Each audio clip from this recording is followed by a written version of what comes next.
My question is, my name's Ryan Hensley too. Hensley. How do you spell your last name? It's Ensle. Ensle. Uh-huh. Okay, mine's Hensley. Okay. Uh-huh.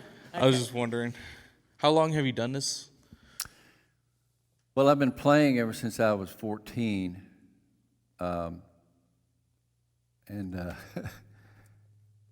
So over 50 years. All right. Thank you. I've been performing. Well, I've been performing since '67, so 52 years I've been performing.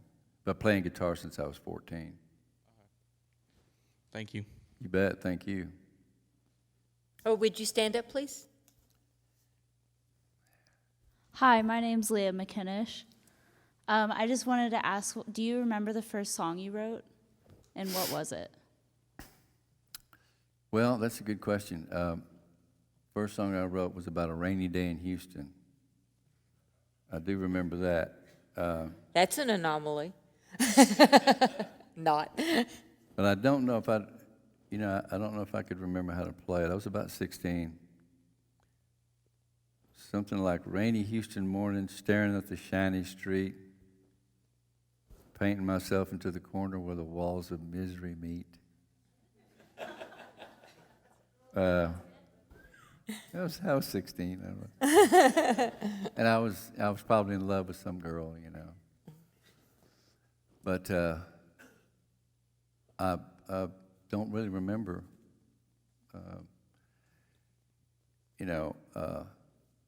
As you grow and mature as a writer, then you tend to leave some of your older material behind, thinking that even though some of my material, I still get requests for things I wrote back in the 60s and 70s. I don't really know them all that well. But that's what the song was about. Rainy Houston morning. Anybody? Oh, we have another question here, right? Yep. Oh, okay. Hi, my name is Jordan Bevins. I just wanted to ask you, what inspired you to write music for others? What inspired me to write? Or play music for others? Or play guitar? Well, that's a good question. My brother had a friend. Like I say, I was playing saxophone, and I really loved music. And, playing music, and the more I play it, the more I realize what a healing property music has. As a teenager, going through all the stuff that teenagers go through and trying to find your identity and whatnot, music really made me feel good, and I was good at it. I was kind of adept at it. I don't know if I had some kind of innate ability or whatever, but it came kind of quickly to me, playing the sax and learning music, and I was always getting demoted down. I'd go up and we'd have tryouts, and I'd make first chair, and then I'd start cutting up and misbehaving and playing stuff like Little Brown Jug, on the sax behind the teacher's back, and then he'd put me down. I'd have to win the chair again, but it came pretty easy for me. But my brother had a friend that would come over, and my brother was 8 years older than me, and his friend, of course, was 8 years older too. 8 years older, yeah. And anyway, he would come, and he'd play folk songs, Kingston Trio songs, and he'd play show tunes like "To Call the Wind Mariah," and he'd come over to the house and be playing those, and I was like, that's what I want to do. I want to play guitar and sing. So I asked my parents for a guitar, and I got one for Christmas. But he was a big inspiration. And plus I had this record player. Back then we had 45s, and you could stack up like about 15 of them. And they would, after they played, the arm would go over and the next one would drop. And then the arm would play the next one. So you could play like about 10 or 12. I remember this. 45s. And I listened to the music of the day, of the 60s. And there's a lot of folk music and a lot of,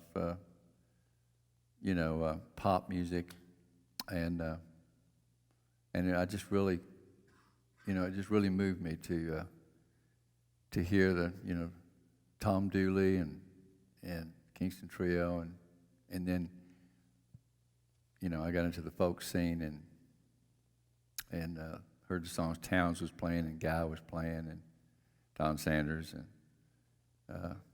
got into the folk scene.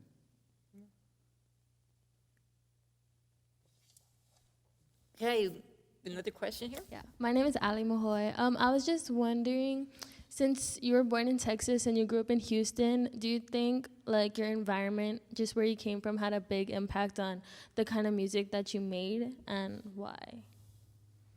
I didn't really understand. Say that again? So, growing up in Houston, do you think like the people around you, or just like being in Texas, had a big impact on why you make the kind of music that you make? Oh, definitely. Yeah. Mm-hmm. And why? Why? Why did it have? Yeah, why do you think that? Well, I mean, that's what I was exposed to, and so I've naturally kind of had a tendency to lean toward the folk idiom, the genre, especially storytelling. But yeah, all the folk music was what was going on in the '60s in Houston, and we had these things called coffee houses back then, where they just served coffee and teas, like the Sand Mountain Coffee House you mentioned. They had little fishnet candles on the tables, and there was no alcohol, and it was all about, and it was acoustic music, so it was acoustic guitars, and it was all about, telling stories, and then it got to be, got to be some political stuff started, coming in the '60s too.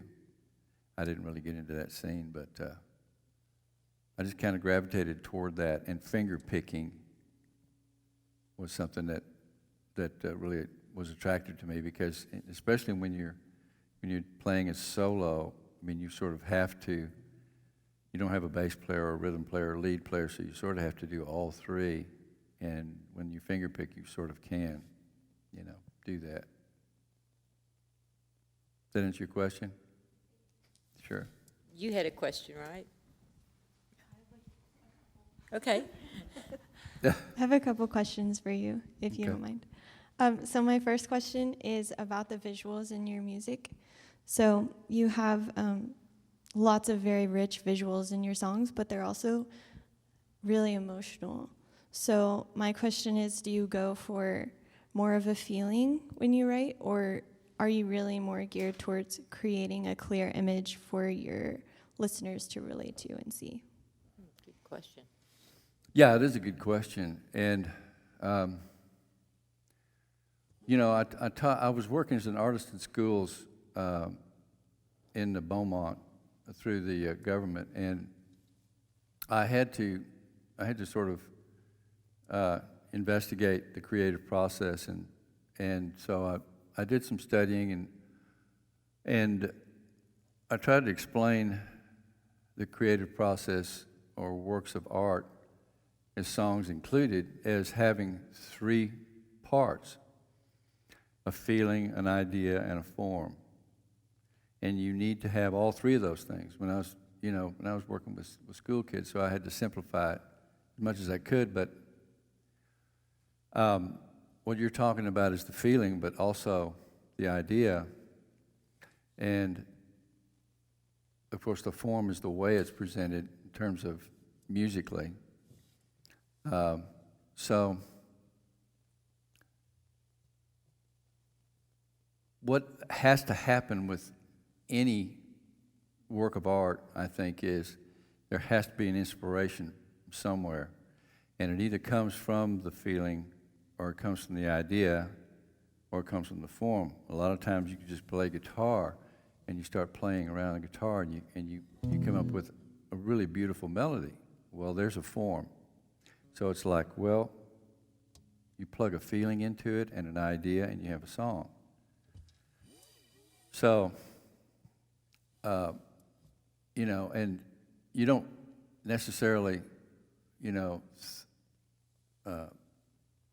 break it down and approach it in that manner, but there has to be an inspiration somewhere, either from a feeling or an idea or a form. So a lot of times the idea is what comes first for me, like The Eye of the Hurricane, or Saving Me. So the idea of my dad, you know, and what he did saving me, and how there's a double entendre there, because he was saving the photographs too. So it, you know, it's not really cut and dried. It's, you know, those three aspects kind of, you know, influence one another in the creative process, and that's what's so neat is being surprised by your own creative process. You know, you have to get into the zone, what I call the zone. That's the main thing. You have to have peace and quiet, you know, to make it all come together and find that place, you know, in your world where you can do that. But it's amazing, and I'm a Christian, so, you know, I give God credit for my work, because I know He has inspired me, and I know that He lets me know when it's finished and lets me know when it's not finished. So, but I have to be in a position where I can hear Him. Thank you. I did have a second question. So it is something you touched on, which was the form. So my second question was something you touched on, which was the form of your creations of music. And you did talk about how sometimes you'll think of the melody before you think of the lyrics or the idea, which I thought was really interesting, because as a writer, I generally think of the words first. Get the what? The words. Like, I generally write the lyrics first, and then the music comes second. So what I thought was interesting was something you mentioned, that sometimes the music comes first. So do you think for you, your connection is more with the music, where that comes first and inspires your ideas? Or do you, like you said, they all three interplay, but more with your creative process, what do you think is more influential for you? Yeah, if I'm noodling around or something, and I'm playing piano too, I write on piano, you know, and I hit on something, you know, it might spark, you know, an idea or a feeling, but typically with me, I wait for, or I look for an idea. I saw a man the other day, and he was a panhandler, but he had a sign, and it said $1.65. And I drove by, and I saw that, and I said, what? $1.65? And I got what I call a chicken skin, you know. And I said, I'm supposed to write that song, you know, and I did. But that's, you know, I was in the zone. I mean, I was paying attention. I had my antennas up, you know, and that's really what you have to do. Woody Guthrie used to call it vaccinating yourself into society. Of course, he did that as far as all the people that he met, but you know, that just came out of that. And sometimes, you know, I spend a lot of windshield time, so it gives me time to think and to meditate on the world and human nature, and, you know. I think it would be kind of interesting to hear the $1.65 song. Would you guys like to hear that? Okay. It's brand new, so I'll probably mess it up. But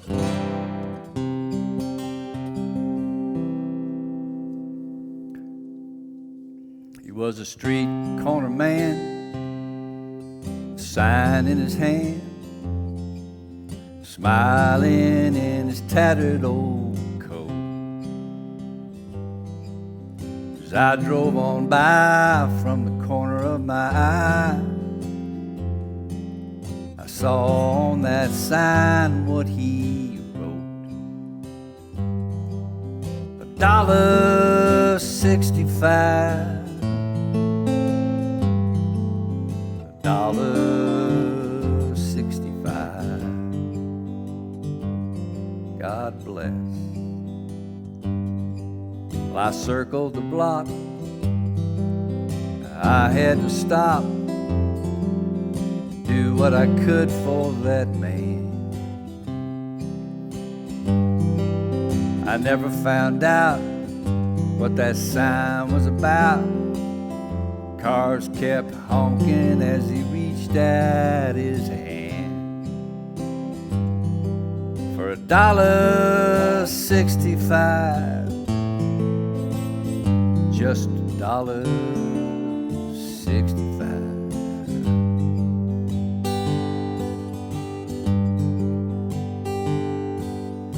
As I pulled away, his smile was saying that he never does ask for more than what he needs. He still believes he's a sparrow in the eyes of the Lord.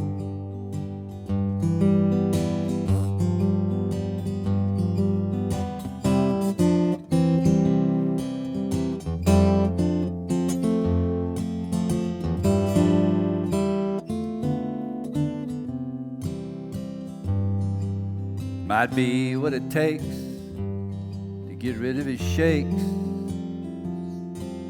It's cold living under a bridge.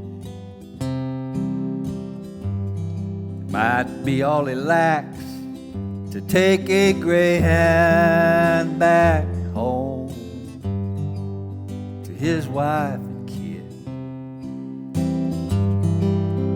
$1.65. Now he's got that $1.65.